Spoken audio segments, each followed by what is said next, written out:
Okay, so last time we started talking about nomenclature, and we talked about how to name type 1, type 2 ionic compounds. We also talked about if you had discussion last Wednesday, sort of the rest of the nomenclature part. As I mentioned last week, those that have discussion today, we will finish up the last little bit of nomenclature with you guys today during discussion. So as I mentioned last time, we're going to pick up here with chemical bonding, and we'll wrap hopefully through the rest of this. And like I said, those that have discussion today, we'll finish up the nomenclature part, the naming part that I talked about with the people that had discussion on Wednesday. And then everybody will hopefully be on the same page at that point.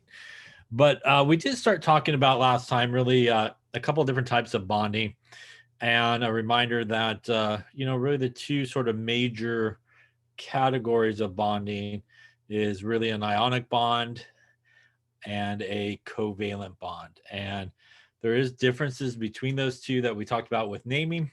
We'll also see some of those differences here as well when we're talking about bonding. But just to remind everybody, when we're dealing with an ionic bond,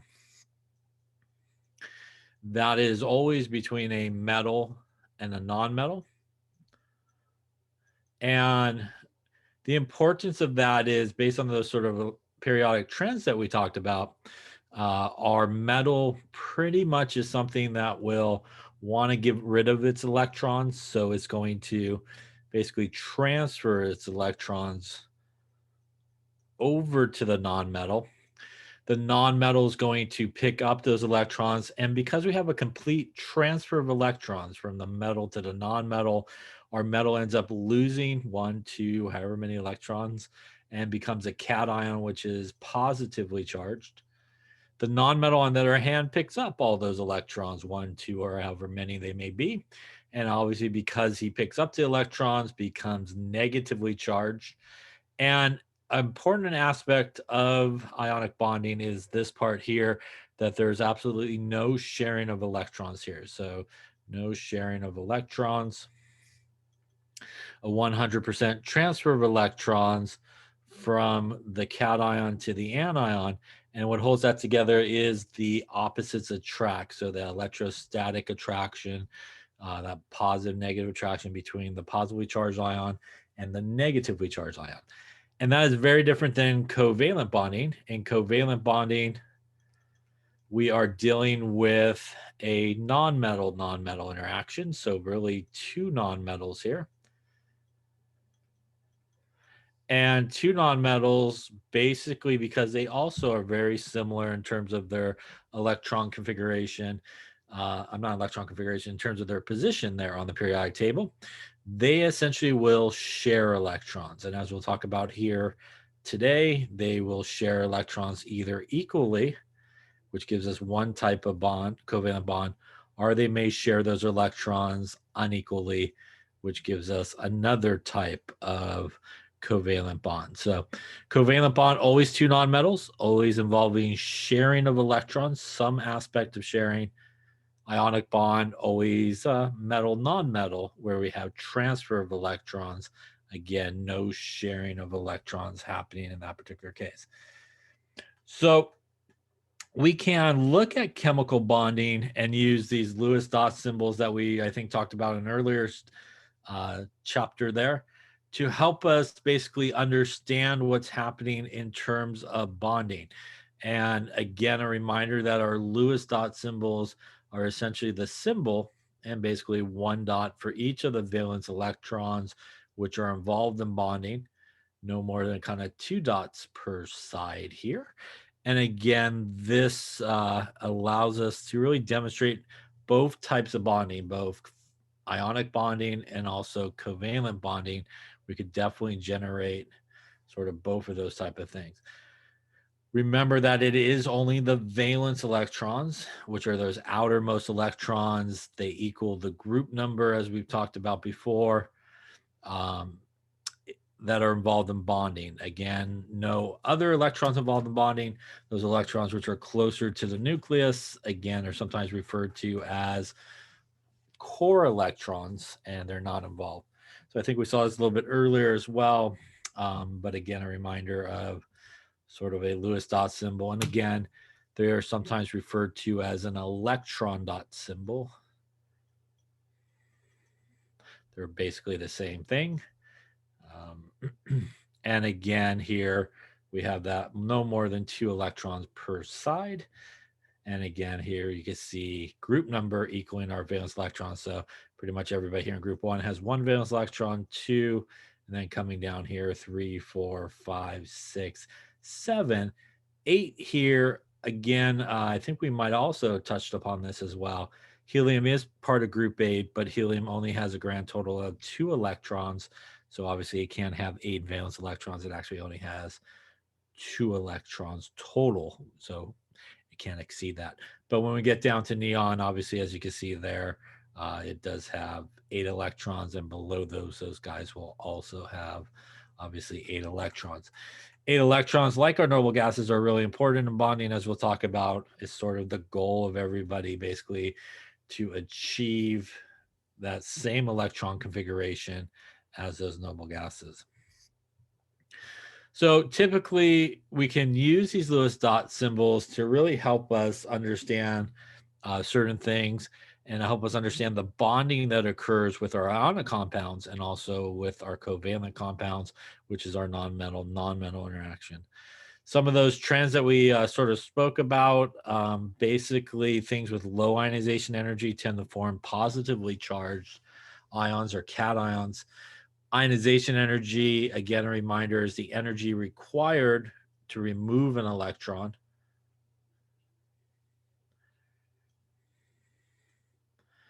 So if something has very low ionization energy, it's very easy to remove an electron, while something with high electron affinity means if you have an affinity for something, that means you typically like something. And on the periodic table, kind of up and to the right, are guys with high electron affinity, and that's where we find our nonmetals that typically will form our anions because of that. So general tells us, again, really our metals are going to form our cations. Guys on the upper right of the periodic table, above the staircase there, where we have our nonmetals, will be our guys that will form our negatively charged ions. So let's take a look at what happens when we actually do form an ionic bond. So let's take a look at something like lithium fluoride. If we look at lithium fluoride, first off, lithium is group 1. So lithium, which is group 1, means it has 1 valence electron. If we write the electron configuration for lithium, that is 1s2, 2s1. Fluoride, which is fluorine, fluorine is group 7 on the periodic table, which means it would have 7 valence electrons here, 1s2, 2s2, 2p5 in this particular case. Again, in terms of our valence electrons, it is this one right here, and it is the 7 right here, part of the second energy level in terms of what is happening. So when we get these guys together, what's going to happen is our lithium, which is a metal, is going to decide, well, I'm good. I don't need to hang on to that electron. I'm going to give away that electron. And when it does, it gives away the electron, a complete transfer of electrons, because of those those periodic trends that we talked about, that the metal is pretty much not going to want to hold on to his electron. Non-metal is going to want to gain the electron. So what happens when that does take place? Well, we end up with lithium at this point. That is when it becomes positively charged. Again, it lost that electron and it now has more protons than electrons and becomes positively charged. The fluorine, on the other hand, will actually pick up that electron. And because now it picked up an electron, it has a negative charge because of that extra electron. And there's absolutely no sharing of electrons here. So no sharing of electrons. And because there's no sharing of electrons, we've had a transfer of electrons, in this case from the lithium to the fluorine.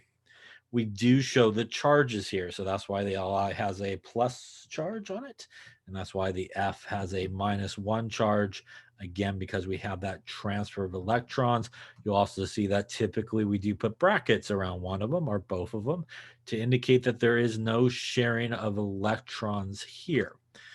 Now, really what is happening here in terms of electron configuration? Well, let's take a look at it. When our lithium loses an electron, it is going to lose this electron here, which means lithium with a +1 charge has an electron configuration of 1s2. Fluorine, when it picks up that electron, has room to put it right there. And when it puts it there and becomes negatively 1 charge, it ends up with a configuration of 1s2, 2s2, 2p6. So what just happened with both of these guys? Well, our lithium with a +1 charge has 2 electrons, and that is the same electron configuration as helium on the periodic table. Our fluorine that picked up the electron now has 2, 4, and 10 electrons. That means that it now has the same electron configuration as neon, and that is essentially the purpose of bonding. By lithium losing the electron in this case, by fluorine gaining the electron, both of these guys here on the right-hand side have achieved noble gas configuration. They end up with the same electron configuration as a noble gas. Remember, noble gases are chemically inert, they are super stable, and that is really, again, sort of the ultimate goal of everybody is to end up in that same configuration. Any questions on that? Okay. That's essentially what I drew here. So, as I mentioned before, that is really the basis here. In this particular case, it was referred to as an ionic bond. Again, it's an ionic bond because we have a complete transfer of electrons from our metal to our nonmetal, and we have absolutely no sharing of electrons here. So it's that electrostatic attraction. That strength of that positive negative attraction increases with charge.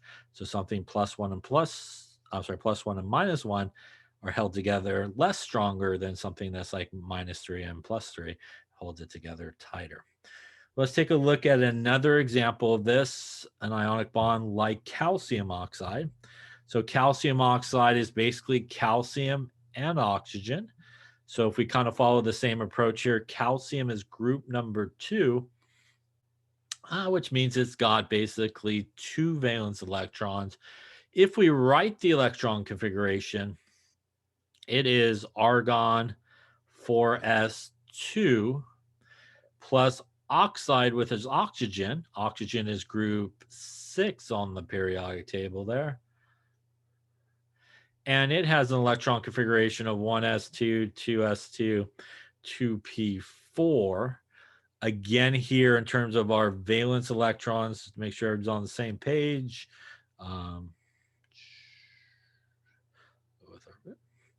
This obviously is the 2 valence electrons there, and that is the 6 valence electrons that are involved here with oxygen. So in this particular case, our calcium, which is our metal, which we would expect to give away the electrons, is going to actually give away an electron to the oxygen. And then it has one more electron here. Just going to go crossover, I guess, to give away to the oxygen on that side. It's at that point that the calcium has now basically lost 2 electrons, and the calcium will then gain a +2 charge at that point because it gave away its 2 electrons. Our oxygen will now pick up both of those electrons and basically fill out here. In addition, because it now gained 2 extra electrons, it now has a -2 charge. Again, just like in the previous example, these two guys are no sharing of electrons. And again, why we do include our charges here, and it is that positive charge and that negative charge that holds that unit together. Any questions on that there?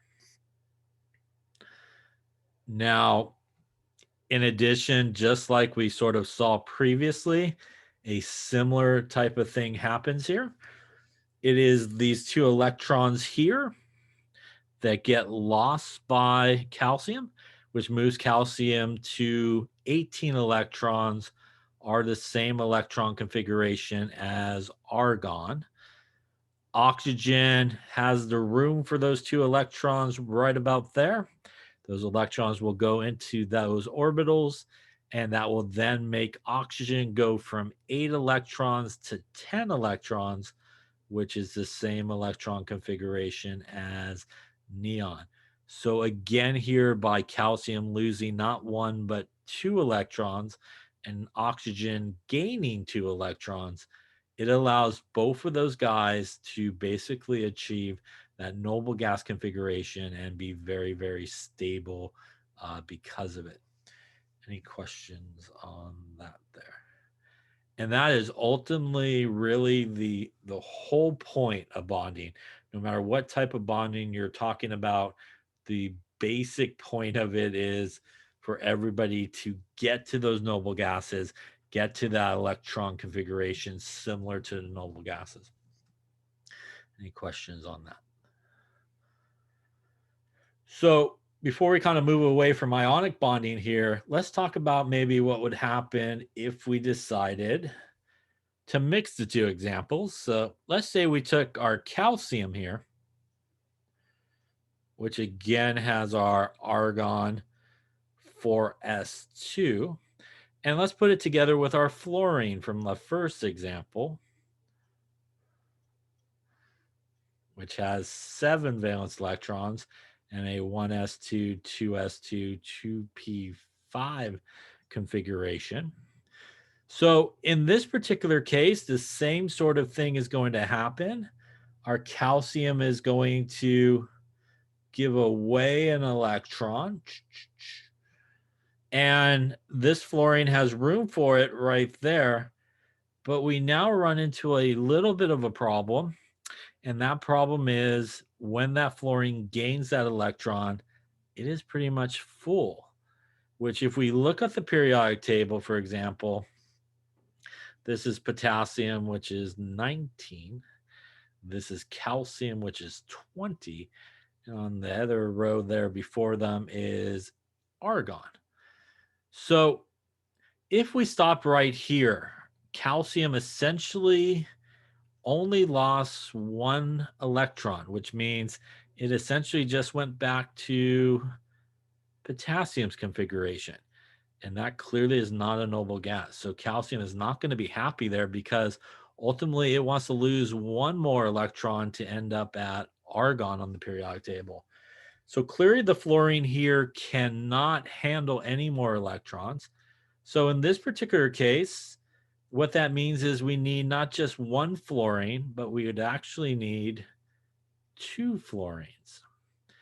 The second fluorine also has an electron configuration of 1s2, 2s2, 2p5. But more importantly, in this particular case, that second fluorine now has room for calcium's second electron, which is going to allow calcium to get back to argon's configuration. This fluorine again has room for 1 electron in that case. And what ends up happening in this particular case is we again get a calcium that was able to get rid of both of its electrons and become positively 2 charged. We then end up with 1 fluorine that pretty much gained 1 electron and became negatively 1 charged. We then ended up with a second fluorine that also gained 1 electron and became negatively 1 charged. It is this positive 2 here, attracted to the negative 1 here and the negative 1 there, which is a negative 2, which holds this all together. Absolutely positively here, no sharing of electrons.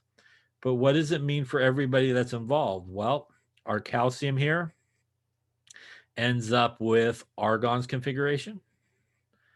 both of these fluorines, by each gaining one electron, ends up with 1s2, 2s2, 2p6, which is basically neon's configuration. So all three of these guys, the one calcium, the two fluorines, all have achieved noble gas configuration, and that's going to make them all super, super happy and stable.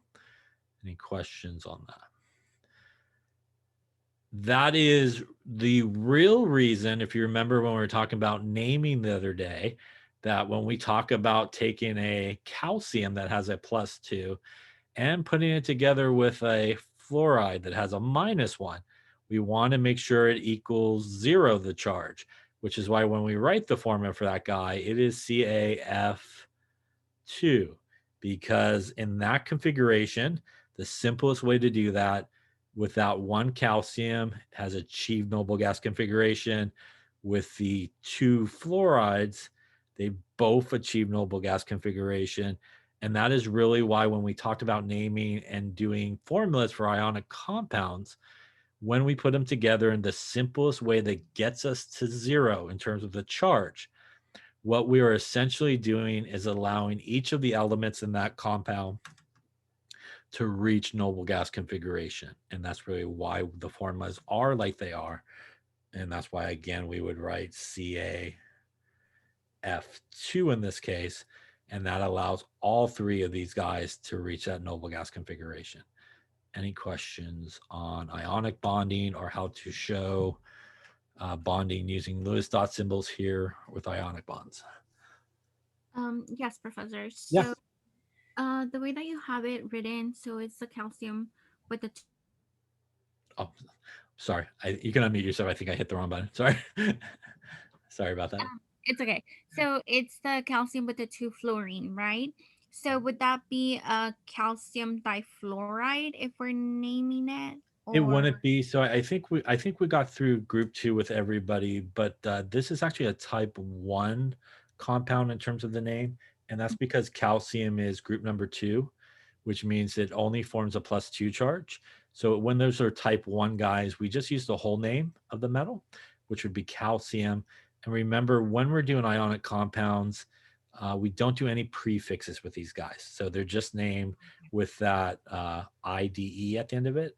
So okay. this would be calcium fluoride in this particular case. Yeah.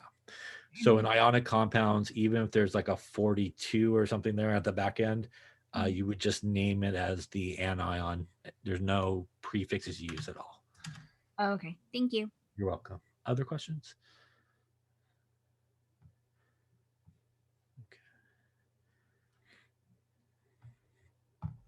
Okay, then we're going to then move on to talking about bonding with covalent compounds. And when we talk about covalent compounds, we're now sort of transitioning into, oops, I guess I fix some of these. My arrows got all moved around and dots got moved all around. But when we're talking about covalent bonds, we're talking about basically two nonmetals together. And when we're talking about two nonmetals together, really because when you look at the periodic table, they're essentially upper right of that staircase, and they all share very similar type of trends, which means that they will at best basically share electrons rather than transfer electrons. So we're going to have some type of sharing of electrons. I think it's okay on your handout, but I'll just redraw it here. Something happened, I think, in terms of where everything was supposed to be. So when we have something like hydrogen, for example, because it's obviously the same element here, they're definitely not going to transfer electrons or anything like that. The best they're going to do is decide to share those electrons, and we could represent that bond coming together like so with two dots between them.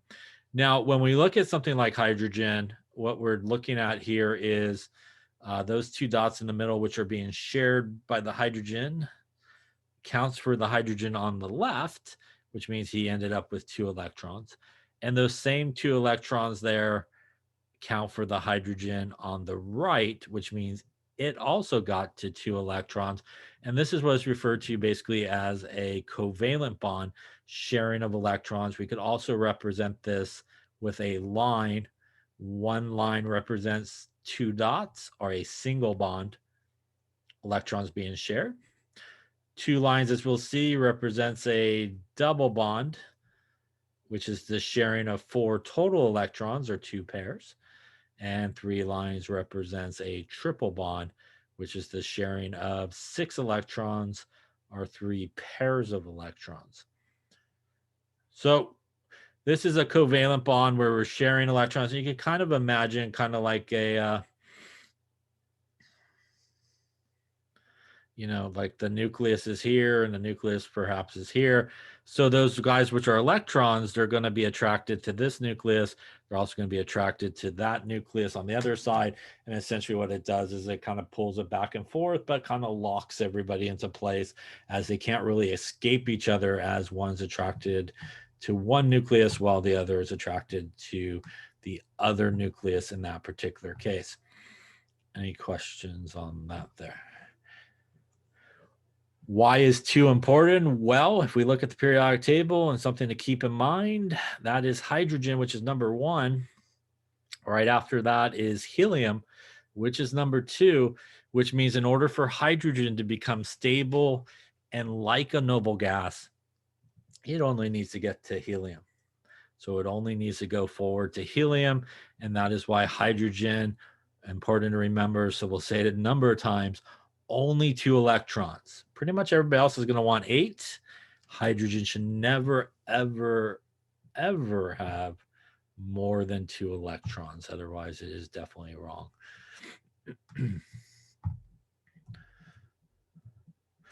So a covalent bond is a sharing of electrons, and as we will see and talk about, that sharing of electrons may be equal sharing, it may be unequal sharing, but there is some aspect of sharing that's happening here when we're dealing with covalent bonds and non-metal interaction that's basically occurring. So let's take a look at an example here. If we look at fluorine, which is F2, again, looking at our fluorine, which is group 7, going to have 7 valence electrons.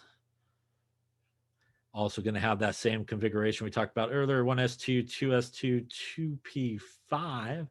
Going to go with another fluorine here. Going to have the identical configuration, 1s2, 2s2, 2p5. And again, because they are both the same element for sure, and they're both nonmetals, the best that's going to happen is they're going to decide to share those electrons, which can be represented like this by using all dots. Or if you want, for those electrons that are being shared between the 2 atoms, you could use a line to represent that. I personally use the line, but if you want to use all dots, there's absolutely nothing wrong with that. But let's talk about really what has just transpired. In this particular case, the fluorine on the left will be using those electrons in the middle, and it will count for him. And if we count that up, that is 2, 4, 6, 8 electrons. If we look at the fluorine on the right, again here through sharing of these electrons, those 2 in the middle will also count for the fluorine on the right, and that is 2, 4, 6, 8 electrons. Again, 8 is that magical number, as we'll talk about, which is known as the Octet Rule. And basically, what does that mean? It means when you hit the periodic table, that is group number 8, which means by sharing electrons here, both of these guys are again achieving that noble gas configuration through sharing of electrons, which is what's happening here in a covalent bond. And again, that is different than what we see in a ionic bond, where we have an actual transfer of electrons that is actually occurring.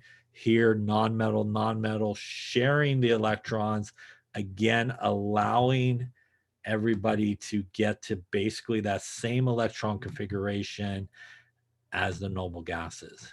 Question on that there. Now, when we look at this Lewis structure, we have some dots, we have some lines, and there's different types of electrons that we're dealing with here. And these different types of electrons do have some names. So these electrons over here, where essentially There is no bonding happening. The reason I know there's no bonding happening in all these guys is because I don't see any element written here, right? So nothing written there. There's no bonding. They have very creative names. They are known as non-bonding electrons. So the electrons that you draw with these Lewis structures should always be drawn with the dots, should always be included, or the non-bonding electrons. If you're older like me, you'll call them lone pairs, and I do call them lone pairs a lot. So if I say lone pairs, it's the same thing as non-bonding electrons. A lot of books now go with non-bonding electrons. Not too many go with lone pairs anymore, but I personally still call it lone pairs. So if I say lone pairs, it means non-bonding electrons. Non-bonding electrons mean lone pairs. They're the same thing, basically. They are the dots that are basically the electrons that are present, but they're not involved in any type of bonding. And that's different than these electrons right here represented by this line. Remember, the line represents basically two electrons that are being shared. And these are involved in bonding, as you can see a fluorine on each side. So this also has a very creative name. This is known as bonding electrons. I don't know how creative that is. So bonding electrons are the electrons that are involved, obviously, in bonding between two atoms of an element. Non-bonding electron or lone pairs are electrons that are not involved in bonding. You should always show both of those things when you draw a Lewis structure, both the bonding electrons and the non-bonding electrons. Any questions on that there? So a Lewis structure, again, is a very good representation of bonding. And as we've seen, we could use it for covalent bonding, which is oftentimes what it's used for. We could also use it for ionic bonding, as we saw. But in covalent bonding, when we do draw those lines between two atoms, are the dots between two atoms. Again, unlike an ionic bond, we are seeing sharing of electrons being happening here when our two nonmetals basically get together. Any questions on that there? Okay, so another example here is water. So if we draw the Lewis structure for water, it looks something like that. And again, what we see is in this particular case, a couple of things that we talked about. As we see on the bottom, the hydrogen on the left, those two electrons count for it. Hydrogen on the right, those two electrons count for it. And obviously the oxygen here is sharing with the two hydrogens. All those allow the hydrogens both to get to two electrons, which, as we talked about, allows hydrogen to basically go forward to helium's configuration. And the oxygen also is able to move forward to group 8 and become like a noble gas, the same thing that we did see with our fluorine. Now, sometimes this requires a single bond to do that, sometimes requires double bonds to do that. But there is two really important rules, and we sort of talked about a little bit about it already here.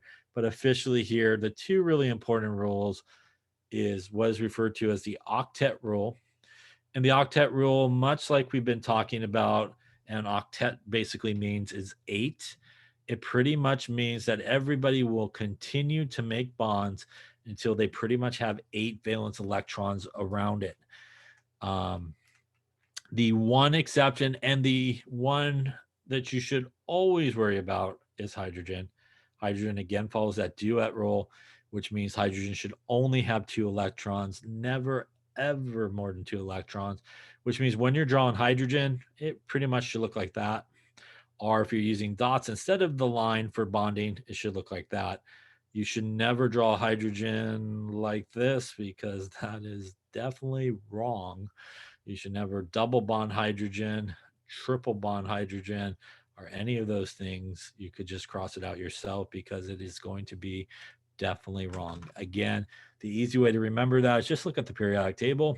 And when you see hydrogen, just look what's right next to it in terms of numbering. And again, that's helium, which is a noble gas, and helium is 2. So that's a good way to remember hydrogen should never, ever, ever have any more than 2 electrons.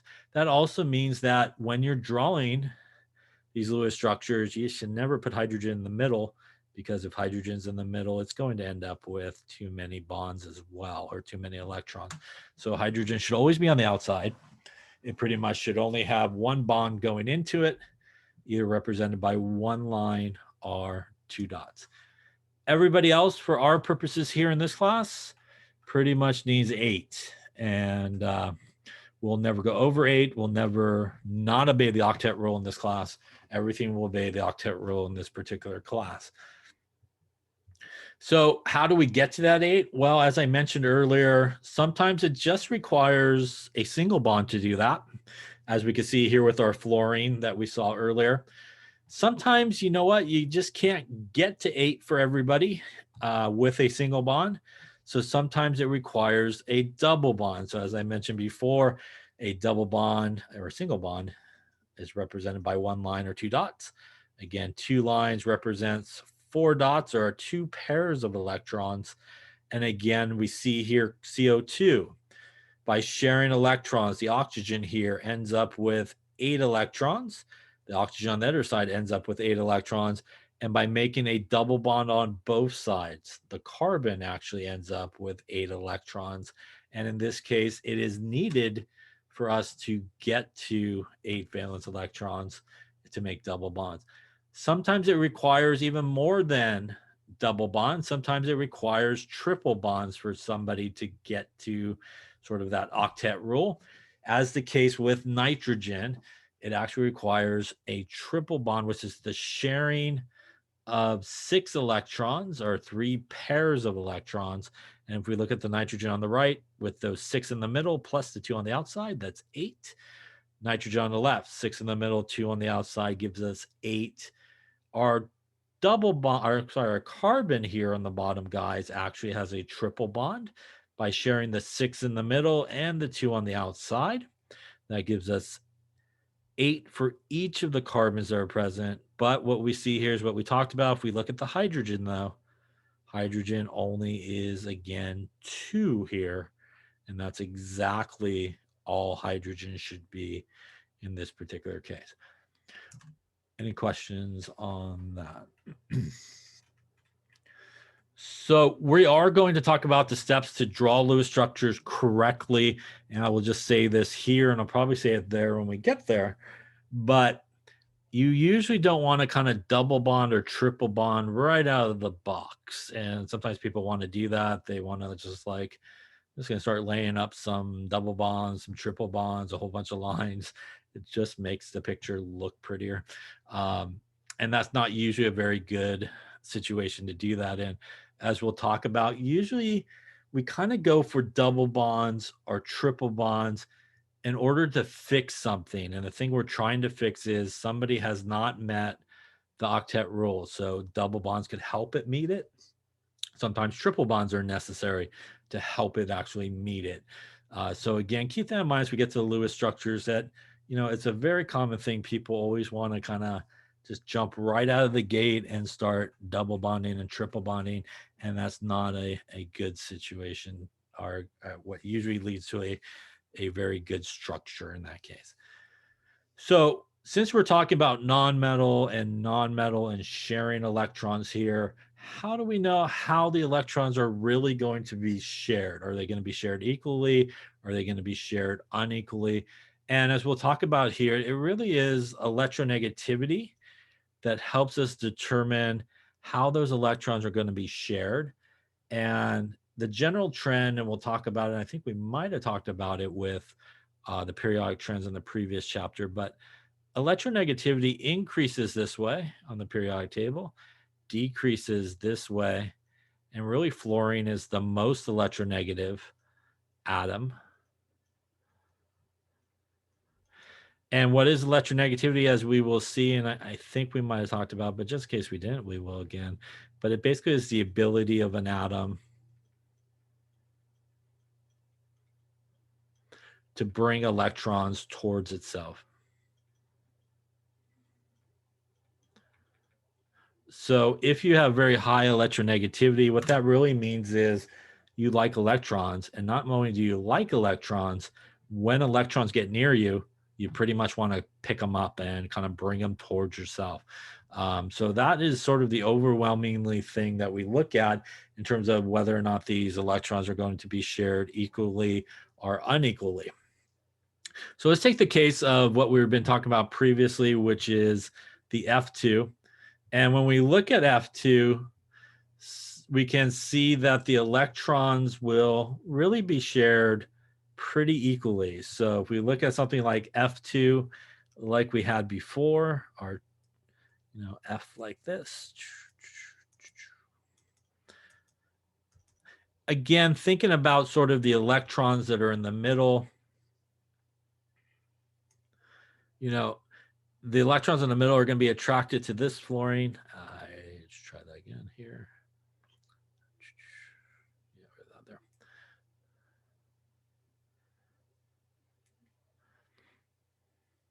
Try something that won't erase everything. So the electrons here, the fluorine is going to be attracted really to the fluorine on the right, just as much as going to be kind of attracted to the fluorine on the left. My really bad artist work here. But what we're going to end up getting is pretty much equal sharing of these electrons. So we would expect these guys basically to share the electrons equally. So equal sharing of electrons. And again, that's because the fluorine on the right is going to kind of bring the electrons towards itself, but the fluorine on the left is going to do the exact same thing. Kind of like tug of war when you pull the rope. If you got like equal kind of strength pulling on each way, the little flag in the middle kind of just stays there. It really doesn't go one way or the other. It's kind of being pulled equally. And we get really equal sharing of those electrons.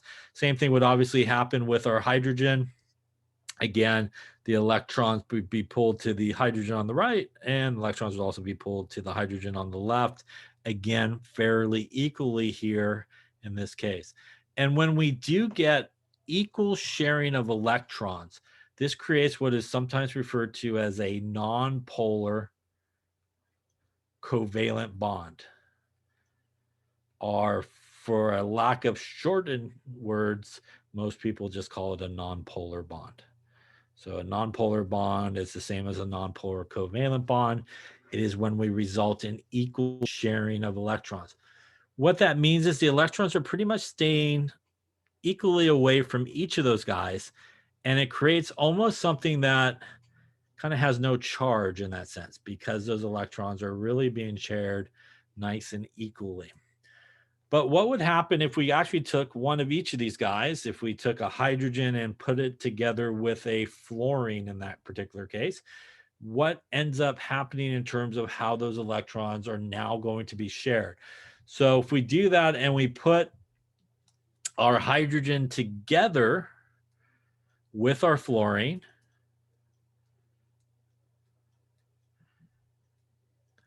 now we have a different situation that's basically occurring. In this situation, fluorine is much more electronegative than hydrogen, which means that when fluorine pulls on those electrons, for exaggeration purposes, it's going to pull those electrons, if all that yellow is electrons heading that way, going to be basically pulling the electrons towards the fluorine. The hydrogen is still going to hang on, but definitely not as much. So there's going to be a little bit of hanging on. And the ultimate result of that is we get some unequal sharing that's occurring here. So what would happen in this situation when those electrons decide we're going to head towards the fluorine? It's going to actually create a partially negative charge. That's a delta negative sign, and a delta positive sign, which is a partially positive charge on the hydrogen. And this is also sometimes represented with what is referred to as a dipole arrow, where it's pointing to the one that is more negative, and the back part that makes kind of like a plus sign is the one that's more positive in that bond. And this result of unequal sharing of electrons results in partial positive side of the bond and a partial negative side of the bond. And this is what is referred to as a polar covalent bond,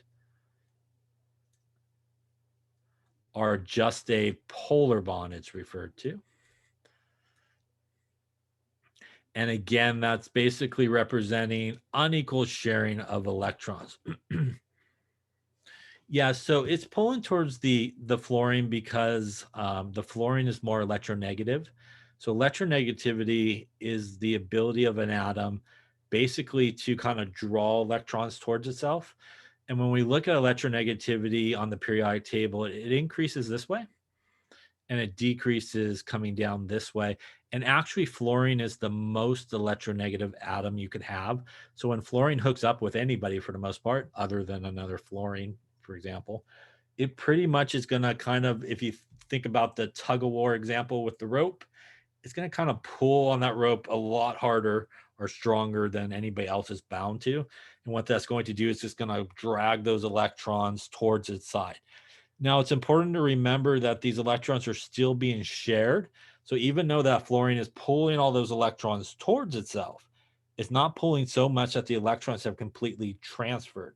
The hydrogen is still hanging on a little bit, kind of like in the tug of war thing when the people are pulling really hard and you feel sorry for the guys on the other side. They're getting closer and closer to the mud pit about ready to fall in, right? So the hydrogen is still hanging on. He hasn't fallen in and lost control of the rope or the electrons, but the fluorine is definitely pulling those, a lot stronger. And that's basically what electronegativity is that ability of an atom basically to pull electrons or bring electrons basically towards itself.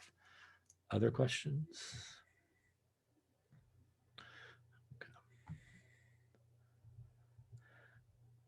So this is basically that worse picture than what I just basically drew there. Again, that smear is sort of the electron density, and again, is very often a good way to think about it is sort of like the tug of war, pull on a rope type of situation. And again, like I said, we're still sharing electrons here. Hydrogen hasn't fully given up and let go of the rope and the electrons go completely, but there's definitely really unequal sharing of electrons. And that's what creates that separation of charge and that partially positive side and partially negative side to that bond. And that's also why when we talk about this as delta negative and delta positive, that these are not full charges, but they're partial charges. And they're partial charges because, again, those electrons, even though they're not being shared equally, are still hanging on. So they haven't completely transferred like they do when we're talking about an ionic bond. And an ionic bond, electrons completely transfer.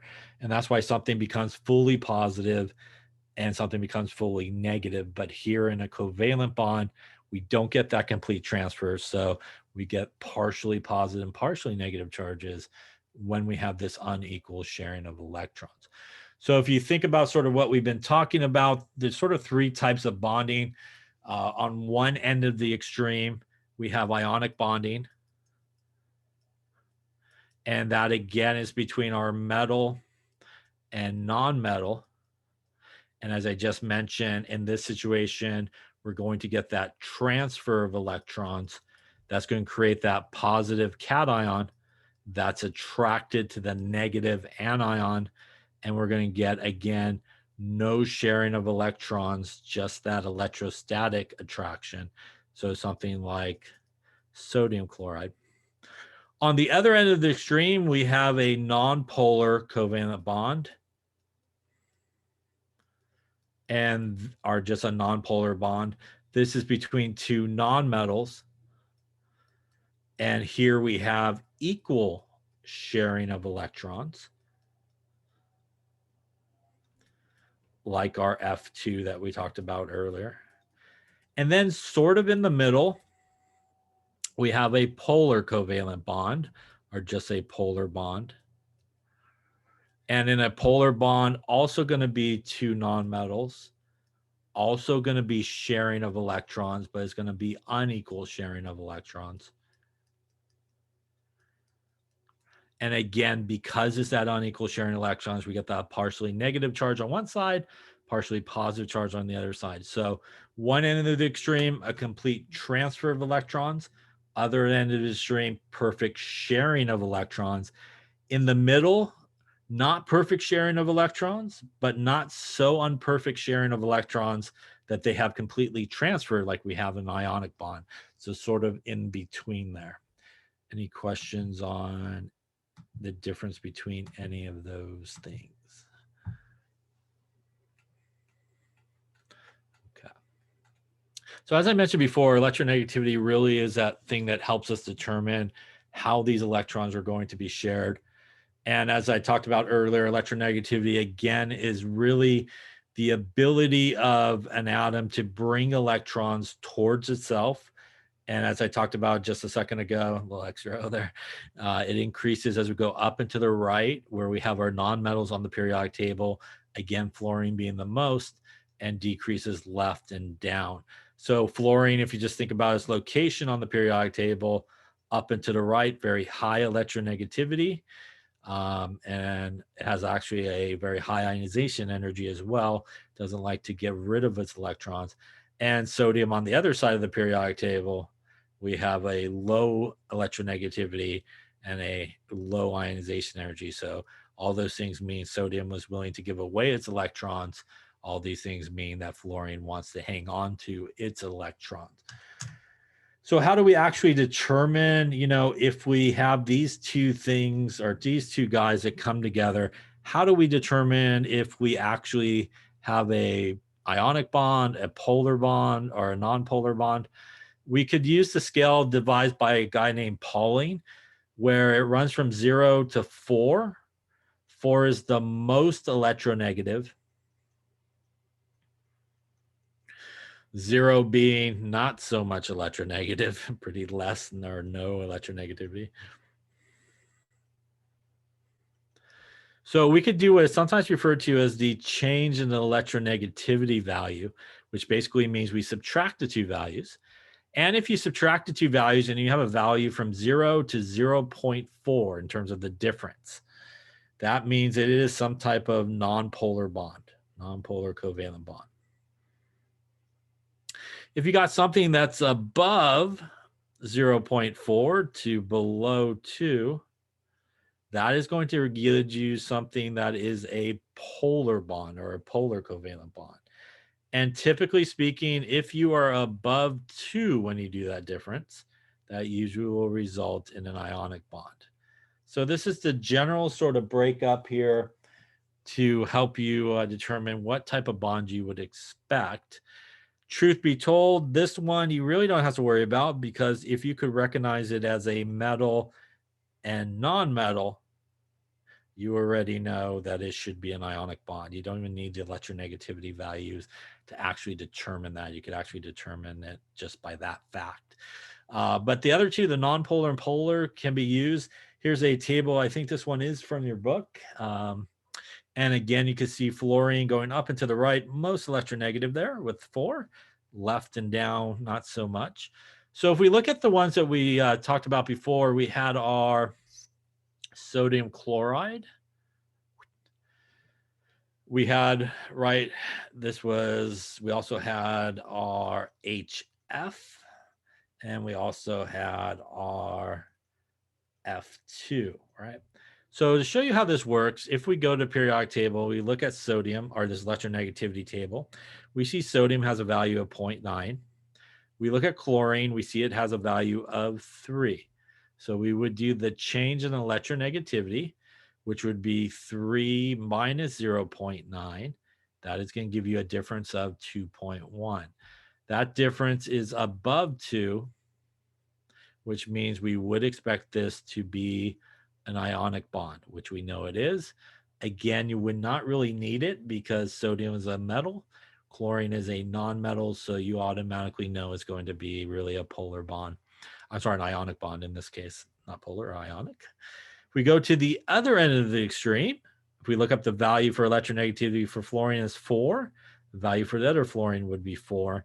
So if we do the change in electronegativity, that would be 4 minus 4, which is going to equal 0. A value of 0 to 0.4 is considered a nonpolar bond. And if we look at our guy in the middle here, hydrogen is 2.1, fluorine is 4. And again, we just take the bigger number minus the smaller number so we don't get a negative. So 4 minus 2.1, that gives us a difference of 1.9. That is less than 2, but more than 0.4, which tells us this guy would be polar. So obviously, if you need this table, it would be provided for you, but you essentially just take the differences between these things and determine if it's going to be ionic, polar, or non-polar. Question on how to do that. So why don't you try a few here? Will be polar, non-polar, or ionic based on electronegativity. If we took carbon and hydrogen together, if we took, let's do potassium and oxygen, let us do nitrogen and chlorine. And lastly, let us do, actually, let's do a couple here. Let's do oxygen and fluorine. And let's do phosphorus and nitrogen. So take a few minutes here and determine, based on these electronegativity values, would you expect it to be ionic, polar, or non-polar? And again, a reminder, if that difference is 0 to 0.4, non-polar. If it is above 0.4, which is basically 0.5, to below 2, it will be polar. And if that difference is above 2, it will be ionic. All right, so take a minute or two and then we'll talk about them and see how you did. 2.5. Hydrogen is 2.1. So again, we're just going to take the difference there, and that is 2.5 minus 2.1. That gives us 0.4. 0.4 is actually going to be non-polar in this case. The reason the cutoff actually is 0.4 is because carbon-hydrogen bond is the basis of organic chemistry, and it actually is a non-polar bond. So that's sort of why the cutoff there is 0.4. If we look at potassium, which is 0.8, and we look at oxygen, which is 3.5, that gives us something there. What does that give us? 2.7, I believe, when we subtract those. Going to be 3.5 minus 0.8. 2.7. That is definitely going to be ionic. Again, you don't even need it because potassium is a metal, oxygen's a non-metal, so it's going to be ionic no matter what the situation is. If we look at nitrogen, it is 3. Chlorine is 3 as well. So the change in electronegativity is 3 minus 3, which is 0. So this actually would be a non-polar bond. So let's talk about that. These are two different elements, but yet they would share the electrons the same because nitrogen is here, chlorine is here. This is what is sometimes referred to as the diagonal relationship on the periodic table. Although nitrogen is further up, chlorine is further to the right. They cancel out their differences, and this would actually end up with a non-polar bond. You also have that like here as well, carbon and sulfur, again, also diagonal of each other.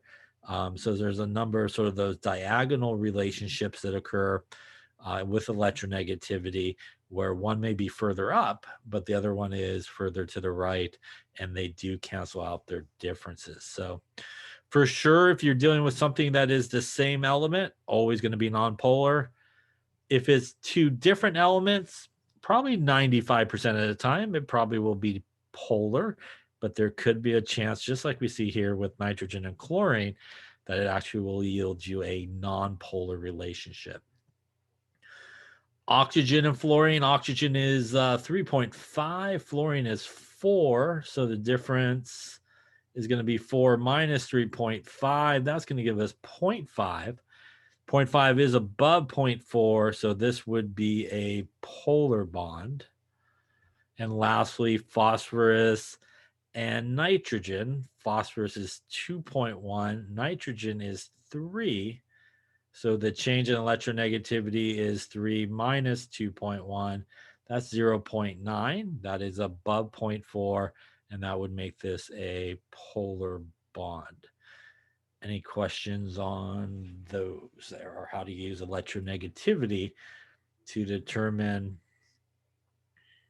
if something is going to be polar or non-polar? Now, you also sometimes don't need the actual numbers, especially with something like oxygen and fluorine. Oxygen and fluorine are in the same period. Fluorine is further to the right, which means it should be more electronegative. And just by the position of those two, you would expect it to be a polar bond. Same thing if we look at phosphorus and nitrogen. Phosphorus and nitrogen are in the same group, and nitrogen is further up in that group, which means it should be more electronegative, and you would probably not even need the numbers.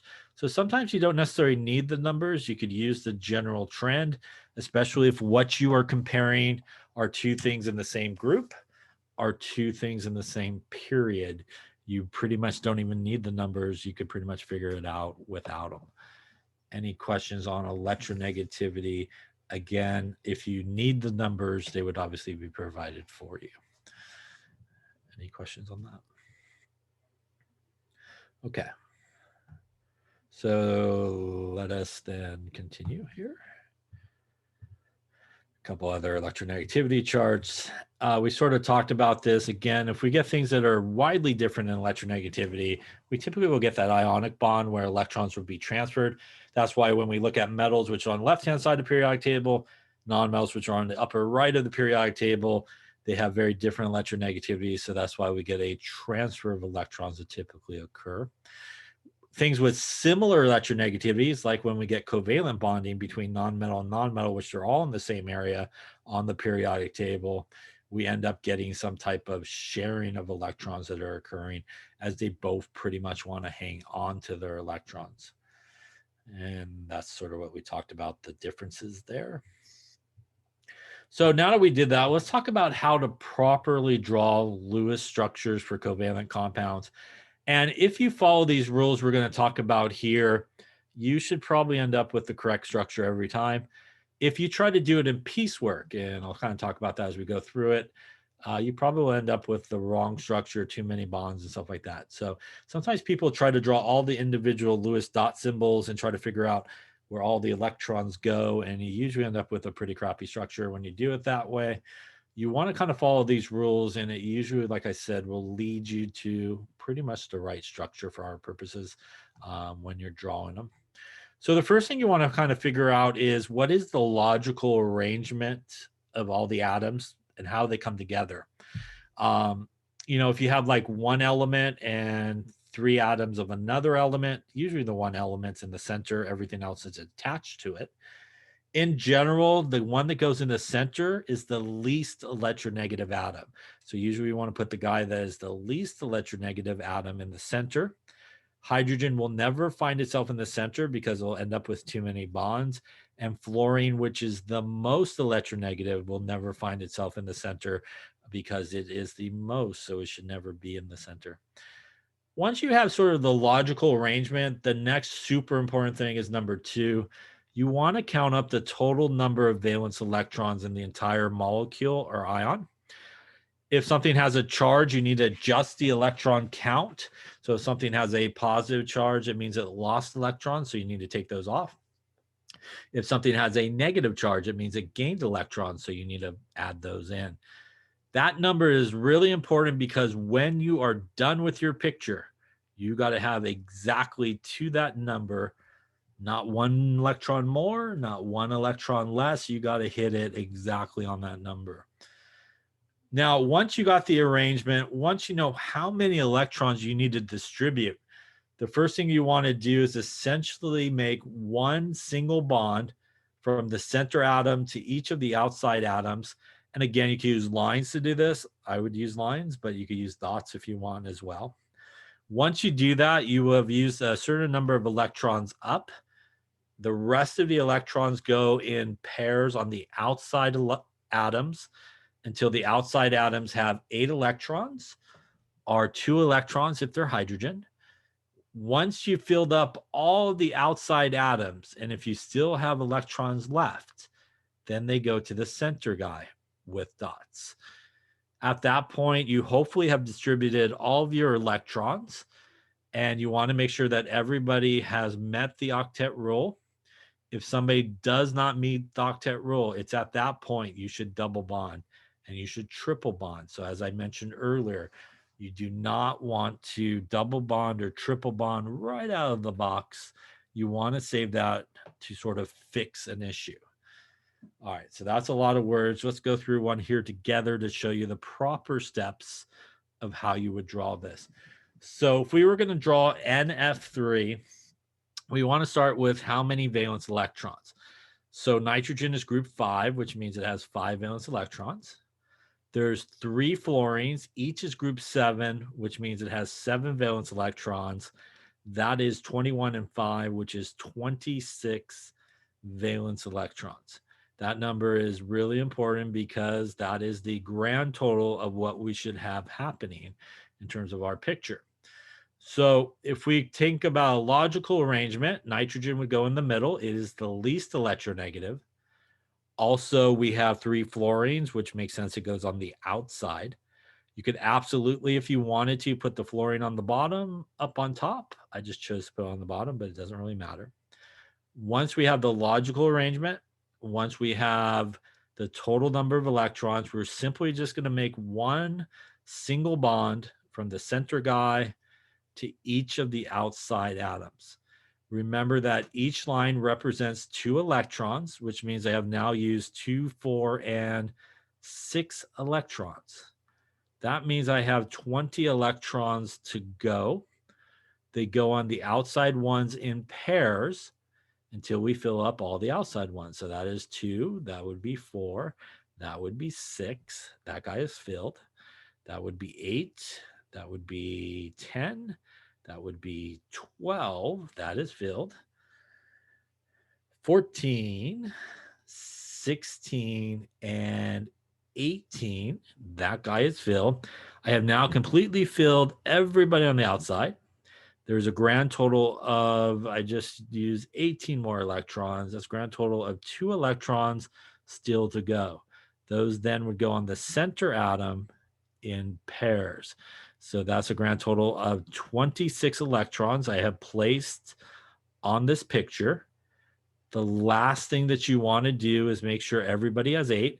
So this guy, 2, 4, 6, and 8. So it's good. All the fluorines are exactly the same, 2, 4, 6, 8, 2, 4, 6, and 8. Nitrogen, 2, 4, 6, and 8. So that would represent, obviously, the correct Lewis structure here for NF3. Question on any of those steps there?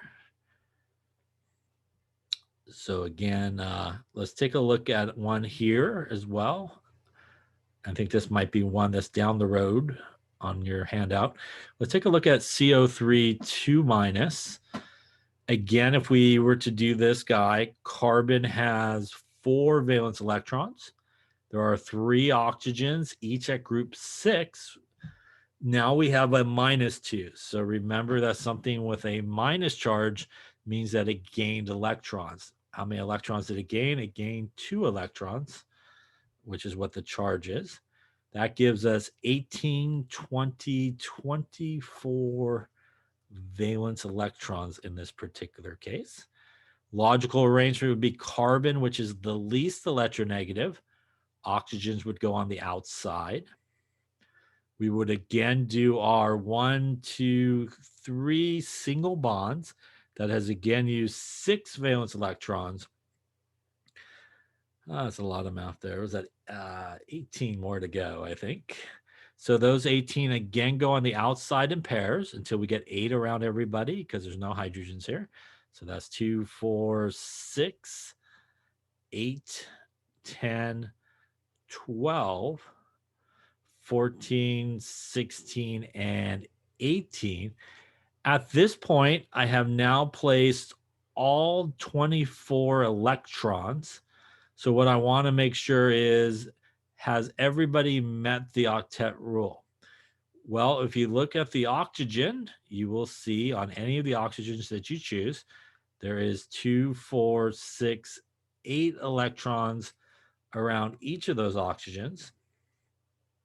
Right, 2, 4, 6, 8 electrons. They're all the same.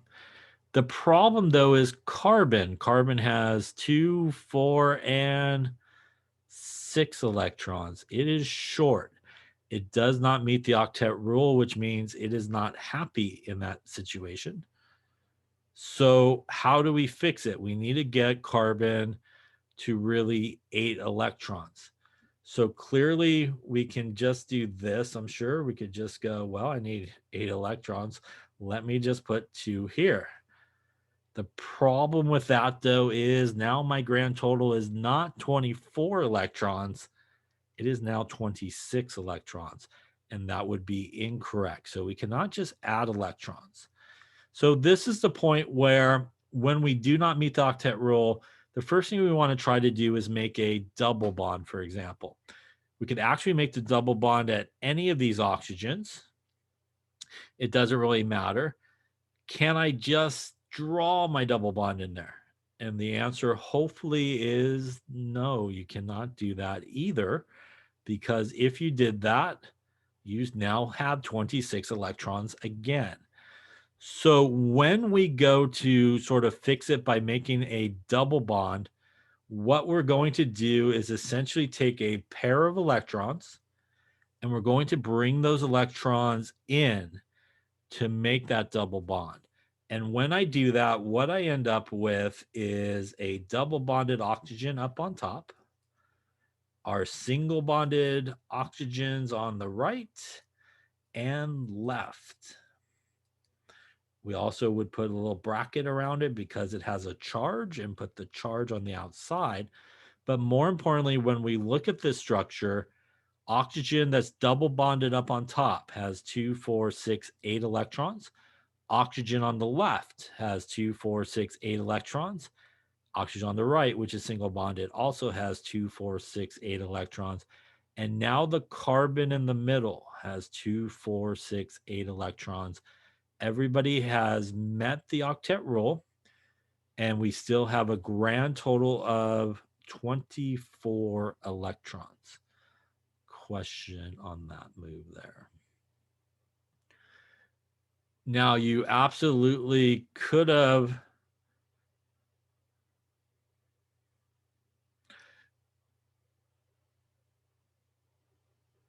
No, so I think I understand your question, but let me answer it both ways just in case. So if you're asking, for example, doesn't matter if you kind of draw the electrons like that, it really doesn't. Most people will put it left and right. If your question is, could you have double bonded, say, the oxygen to the right or left? The answer is also yes, you could have. I could have just as easily made the double bond to the guy on the left, and it would have been perfectly correct. Would have looked like this.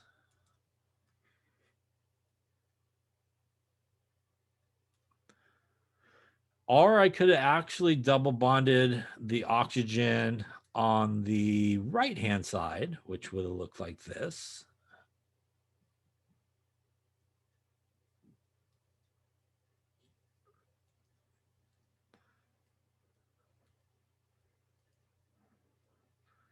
And all three of these structures are actually related to each other.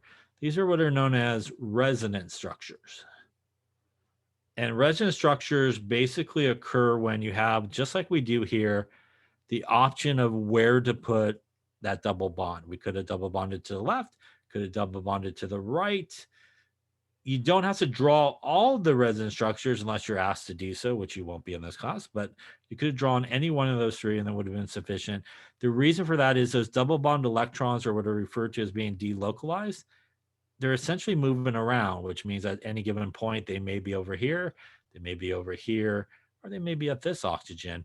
And all three of these, the true structure is somewhere in between all three of them, but you could have drew it for, any of them. Any questions on that one there? All right, so why don't you take a minute here and let me give you something to draw. Why don't you draw, let's do NH4 plus, do SO2. Why don't you do N2 and H2S? So take a minute or two, and then we'll talk about these and come up with the actual Lewis structures for each of these. So nitrogen is 5. There's 4 hydrogens, each is 1. Here we have a +1, which means that it lost electrons, so we do need to subtract the 1 off. That's going to give us 9 minus 1, which is 8 valence electrons. Nitrogen's got to go in the middle. Hydrogen's got to go on the outside because it cannot go in the middle, right? Again, we're just going to do a simple single bond to everybody here. That's going to be 2, 4, 6, 8 electrons. Again, we'll put a little bracket on it. Hydrogen, each of the hydrogens have 2, which again is all that hydrogen should ever have is 2. Nitrogen in the middle has 2, 4, 6, and 8. So that is good in terms of that structure. Any questions on that? Looking at SO2, sulfur is group 6. Oxygen is also group 6, and there's 2 of them. That is 12 and 6, which is 18 valence electrons. Sulfur and oxygen is in the same group. Oxygen is further up, which means it's more electronegative. That means sulfur should be in the middle as it's least electronegative. We're going to do our same thing, a single bond to each of those. That is 2 and 4 electrons, gives us 14 to go. We're going to go on the outside first. So that's going to be 2, 4, 6, 8, 10, 12. I actually have 2 more electrons that need to be placed. They actually would end up right there on the center for our sulfur. We then have placed 18 electrons. We want to make sure everybody's good. And we can see that sulfur here has only 6 electrons. So no good. We need to fix it. So we want to make a double bond. You could choose either oxygen. Remember, we're going to bring those electrons in to do that. So we could double bond to the left, which would give us something that looks like this. Again, because we place those dots correctly, we end up with the dots on the sulfur. This now gives everybody 8 electrons and a grand total of 18. This is also one we could do a resonance structure for, where we double bonded to the right instead and made our single bond still on the left. Question on that particular one there. Nitrogen, which is 2 times 5, that is 10. There is no center atom here. It's just 2 nitrogens. Going to do the same approach. Single bond leaves us 8 more electrons. Going to go on the outside. 2, 4, and 6, and 8. Nitrogen on the left only has 4. Nitrogen on the right has 8. Going to try to fix it with a double bond. Bringing that in. Gives us a double bond. Looks something like this. Gives our guy on the left 6 electrons, guy on the right 8 electrons. So in this case, it doesn't fix the problem. At that point, we then want to make a triple bond the same way. We're going to bring the electrons in, and we will end up with a triple bond between the 2 nitrogens. And that gives a nitrogen on the left 8 electrons, nitrogen on the right 8 electrons, grand total 10 total electrons. So what you want to kind of do is exhaust all your double bonds, and then if that doesn't work, then move to a triple bond. Any questions on those 2, 3 there? And just to finish it up real quick here, 2 for the hydrogen and 6 for the sulfur. That's 8 valence electrons. Again, sulfur has to go in the middle as hydrogen cannot. Single bond to each of them. That is 4 electrons. The remaining 4 electrons would go on the outside, but those are both hydrogen, which cannot take any more electrons. That means we then go to the center atom and again place them as pairs. And that is a grand total of 8 electrons. And that is 2 for each hydrogen and 8 for the sulfur. So this would be good in terms of that structure. Again, if you follow those steps, it should lead you to the correct structure. Any questions on how to draw Lewis structures, double bonds, triple bonds, or anything like that? Okay, so a couple quick things here. So we're almost done with the chapter. We have a couple of things to talk about, which is geometry and stuff like that. So I haven't decided yet. Maybe I might record the rest of it and post it. Again, we do have our exam on Wednesday, and it is going to happen during lecture time. It will be part multiple choice, part you have to kind of work out some problems. You will have to upload your work this time. You will need to use Proctorial with the proper camera angle. Again, both you and your work area needs to be kind of shown.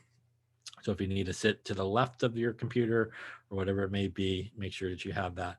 There will be no lecture on Wednesday because we're going to use the entire time to take the exams. So it'll probably open up. Honestly, it might even open up a little bit before 5:30. Again, maybe it'll open up at 5. You won't get extra time just so you won't feel so rushed to get the lab, for example, afterwards. So it might open up early. Everybody will still get the same amount of time, but again, it may help you not feel so rushed has to get to the lab like you do right today, I imagine. So again, I may open up a little bit earlier than our normal class meeting.